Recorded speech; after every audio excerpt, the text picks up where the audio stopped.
நம்ம முகத்துக்கு அழகு தர்றதே நம்மளோட சிரிப்பு தாங்க. அந்த சிரிப்பு அழகாக இருக்கணும்னா நம்ம பற்கள் வந்து அழகாக இருக்கணும். இப்போல்லாம் பார்த்தீங்கன்னா குழந்தைங்கள்லேருந்து பெரியவங்க வரையும் பற்கள் வந்து மஞ்சளாக தான் இருக்குது. ஏன் அப்போ பல்லு விளக்காதனாலே அப்படின்னு கேட்குறீங்களா? கண்டிப்பாக கிடையாதுங்க. அவங்களோட சத்து குறைபாடுனால தான். அது மட்டும் இல்லைங்க, அவங்க சாப்பிட்ற மாத்திரைகள்னாலையும் பற்கள் மஞ்சள் நிறத்துக்கு வர்றதுக்கு சான்சஸ் அதிகம். இந்த மாதிரி பற்கள் வந்து மஞ்சள் நிறத்தில் இருக்குது, எவ்வளோ விளக்குனாலும் பற்கள் வந்து வெள்ளையாகலை அப்படின்றதுக்காண்டி இந்த ரெமடியை கொண்டு வந்திருக்கோம். இது வீட்டில் எல்லாரும் செய்யக்கூடிய ரெமடி தான். வாங்க வீடியோக்குள்ளே போகலாம். வாழைப்பழத்தில் பயங்கர சத்து இருக்குங்க. வாழைப்பழத்தை விட வாழைப்பழ தோலில் அதிகமாக சத்துக்கள் இருக்குது. வாழைப்பழத்தில் vitamin A, vitamin C, vitamin B6, இரும்புச்சத்து, மெக்னீசியம், பொட்டாசியம் பல சத்து இந்த வாழைப்பழத்தில் இருக்குங்க. இந்த பழத்தில் இருக்கிற தோலை நாங்கள் இப்போ நம்ம உரிக்கிறோம். இந்த தோலுக்குள்ளே இருக்கிற அந்த தோலை ஒட்டி உள்ள சதைகளை மட்டும்தான் நம்ம இப்போ எடுக்க போகிறோம். எல்லாராலையும் வாங்கக்கூடிய ஒரே ஒரு பொருள் இந்த வாழைப்பழம் தாங்க. இது வந்து நம்ம டெய்லி சாப்பிட்டோம்னா நம்ம உடம்புக்கு அவ்வளோ சத்துங்க. இப்போ வந்து இந்த வாழைப்பழத்தை நம்ம தோலை உரிச்சிக்கலாம். இப்போ இந்த தோலை உரிச்சிட்டு நம்ம பழத்தை வந்து நம்ம சாப்பிட்டுக்கலாம். இந்த தோலில் உள்ள அந்த ஒட்டி உள்ள சதைப்பகுதியை மட்டும்தான் நம்ம இப்போ எடுக்க போகிறோம். அதுக்கு ஃபஸ்ட்டு நம்ம வாழைப்பழத்தை நல்லா உரித்து வச்சுக்கலாம். இப்போ பார்த்தீங்கன்னா தோலில் ஒட்டி உள்ள பகுதியை மட்டும்தான் நம்ம எடுக்க போகிறோம். இப்போ பாருங்கள், இந்த வாழைப்பழத்தை நம்ம தனியாக எடுத்து வச்சு சாப்பிட்டுக்கலாம். இப்போ பார்த்தீங்கன்னா இந்த மாதிரி தாங்க கட் பண்ணுறப்ப வருது பாருங்கள். இந்த பகுதியை வச்சு தான் நம்ம இப்போ செய்ய போகிறோம். இதை கொஞ்சம் கொஞ்சமாக சுரண்டி எடுத்தோம்னா இந்த மாதிரி வரும். இதை எடுத்து நம்ம ஒரு பவுலில் இப்போ மாற்றிக்கலாம்.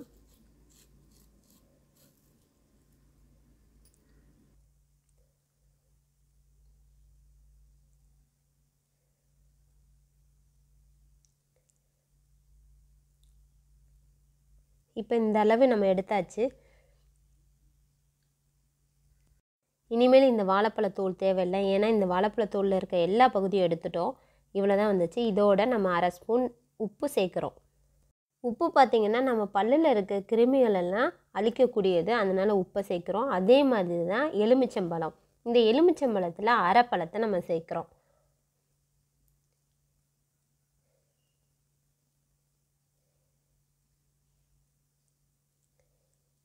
அரை எலுமிச்சம்பழம் சேர்த்தாச்சு. இதை ஃபுல்லும் இப்போ வந்து நம்ம ஒன்றா கலக்கணும். நம்மளுக்கு வந்து ஒரு பேஸ்ட் கன்சிஸ்டன்சியில் வரணும். அதனால் இதை நல்லா நம்ம கிண்டிக்கலாம்.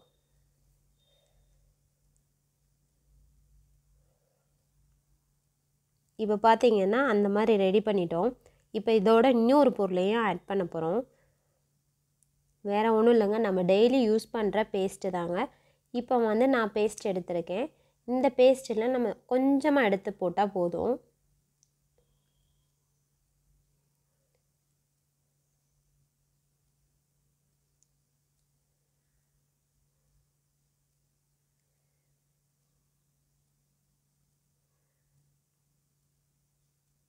இந்த அளவு எடுத்துக்கிட்டால் போதுங்க. இப்போ இது எல்லாத்தையும் சேர்த்து நம்ம ஒன்றா மிக்ஸ் பண்ணிக்கிறணும். அதாவது ஒரு பேஸ்ட் மாதிரியே நம்ம ரெடி பண்ணணும். இதை நல்லா கிண்டிட்டோம்னா நம்மளுக்கு ஒரு பேஸ்ட் மாதிரியே வந்துடுங்க. இதை வந்து நம்ம ஒரு பேஸ்ட் மாதிரி ரெடி பண்ணி வைக்கிறணுங்க. இது நல்லா கிண்டிக்கிட்டே இருந்தால் தான் இந்த மாதிரி வரும். இந்த மாதிரி இப்போ ரெடி ஆகிடுச்சு. இதை வந்து நம்ம பற்களில் வந்து தேய்ச்சோம்னா பற்கள் வந்து பயங்கரமாக வெள்ளையாகுங்க. இப்போ நான் உங்களுக்கு ஒரு ட்ரையலுக்கு வந்து நான் கையில் வச்சு காமிக்கிறேன் பாருங்கள். என்னோடய கையில் இப்போ பார்த்துக்கோங்க, என்னோடய கையில் எந்த இடத்துல நான் அப்ளை பண்ணுறேன்னு.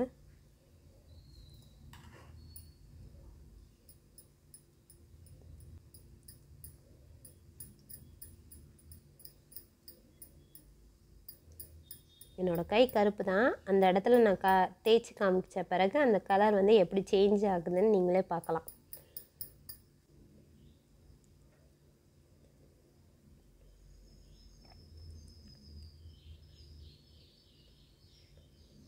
ஒரு 2 நிமிஷம் தேய்ச்சா போதும். தேய்ச்சிட்டு இப்போ நம்ம வாஷ் பண்ணலாம். இப்போ கையை நம்ம தேய்ச்சிட்டு இப்போ வாஷ் பண்ணி பார்ப்போம். இப்போ பாருங்கள், கை நம்ம அந்த இடத்துல மட்டும் பாருங்கள் எவ்வளோ ஒயிட்டாக இருக்குன்னு தெரியுதா? நல்லாவே இந்த மாதிரி தாங்க நம்ம பற்களும் பயங்கரமாக வெள்ளையாகுங்க. இந்த வீடியோ பிடிச்சிருந்துச்சுன்னா லைக் பண்ணுங்கள், ஷேர் பண்ணுங்கள், மறக்காமல் சப்ஸ்கிரைப் பண்ணுங்கள். நெக்ஸ்ட் வீடியோவில் பார்க்கலாம். தேங்க்ஸ் ஃபார் வாட்சிங்.